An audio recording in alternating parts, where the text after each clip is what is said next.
A word of warning, a tale of caution.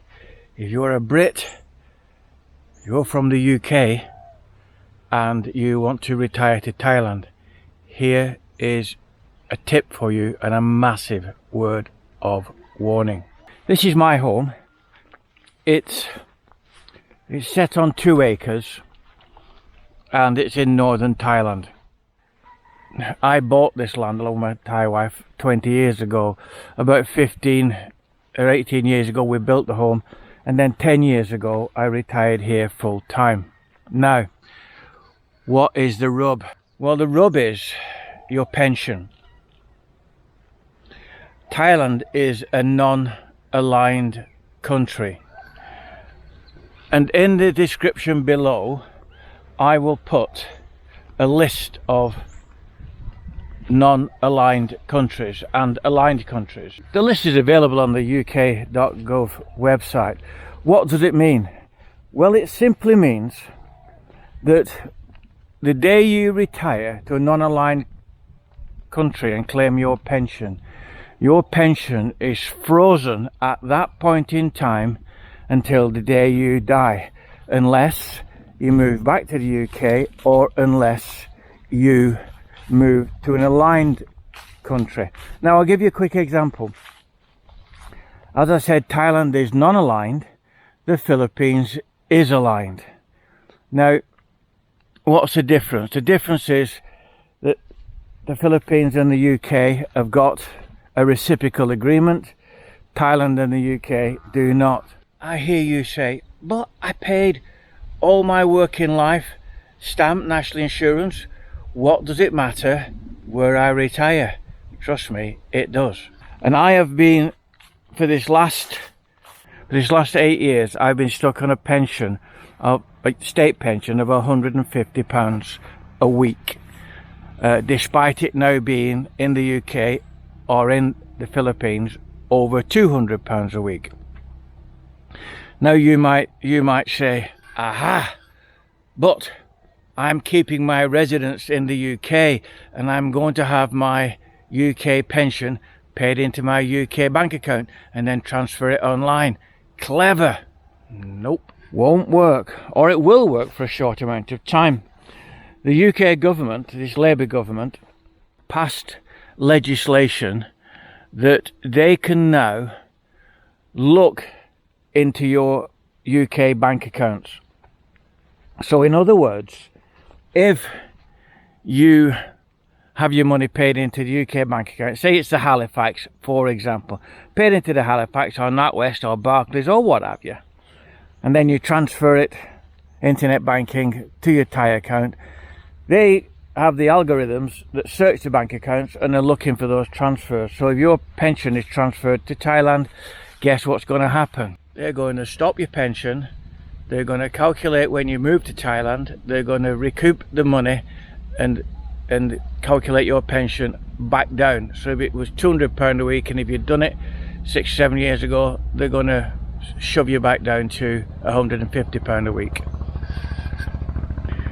Now you might say, well, what I'll do, I want to go to Thailand because it's the best place to retire, and it is, no doubt about that, in my opinion, having been here for many years.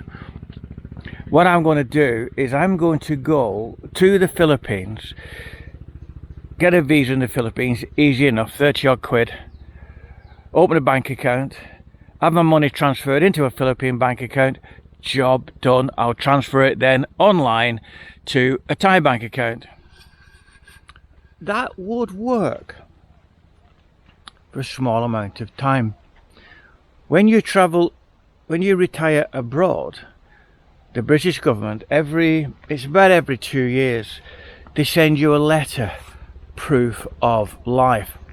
Now you've got to take this form and you've got to get it filled in by an official in the country where you are. It could be a doctor, the bank, it could be the local authority, it could be a pharmacy. It's got to be a professional, and then they've got to say that you're alive and well on this date, and they've got to put their stamp on it.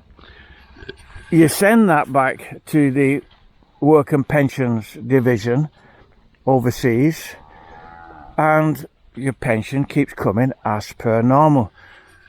So if you're living in Thailand and that goes to the Philippines, if that doesn't go back within 8 weeks, guess what happens? Your pension stopped. Pension stopped instantly. When they started again, they will pay you what they owe you. I mean, they're very good like that. I didn't claim mine for the first year of being here. And when I claimed it, they paid me all the back pay, no worries about that. But, as I said, it's frozen. Now, in April this year, 25, I believe they're going to up the state pension by 4.5%. Not for me. The government say that they have no legal obligation to pay us our dues. Well, my response is, that may be so. What about a bloody moral obligation? I paid all my life. Why can I not get my just deserts? Well, as you well know, the government couldn't give a toss about us, the people. They can, at the cost of £39,000 a year, put an asylum seeker up who's never contributed a penny. Winston Churchill said, we'll fight them on the beaches. Well, what happens now is they get greeted on the beaches, a warm blanket, a cup of soup, a translator. Come on, we'll take you to an air-conditioned coach, we'll take you to a hotel, we'll put you up.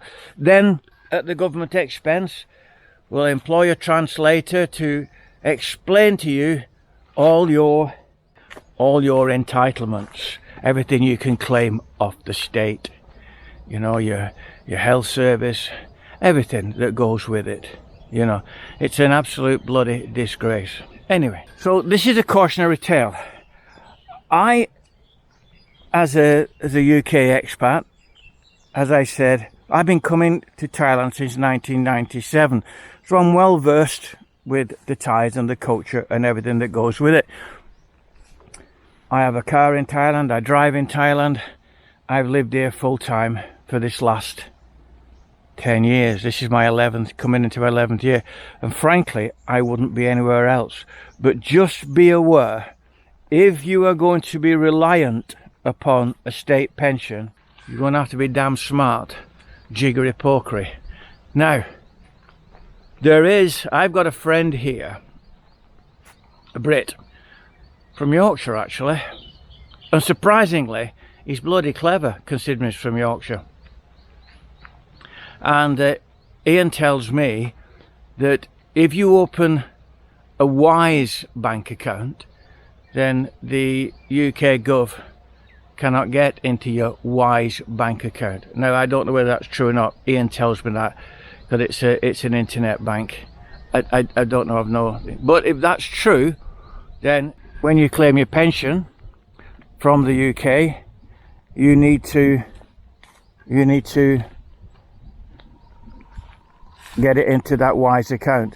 Now, if you've already come out here, you can't ring the pension service up. And I will admit that the times I've spoken to the pension service, the staff, it's up at Newcastle, the staff, absolutely helpful, brilliant, polite, sympathetic, but they're bound by the rules.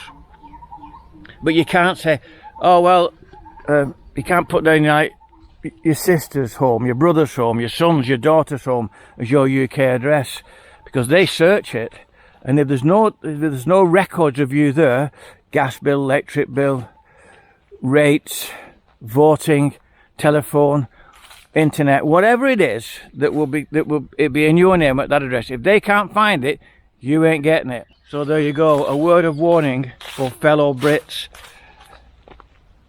I don't mind if you're successful and you manage to manipulate the government.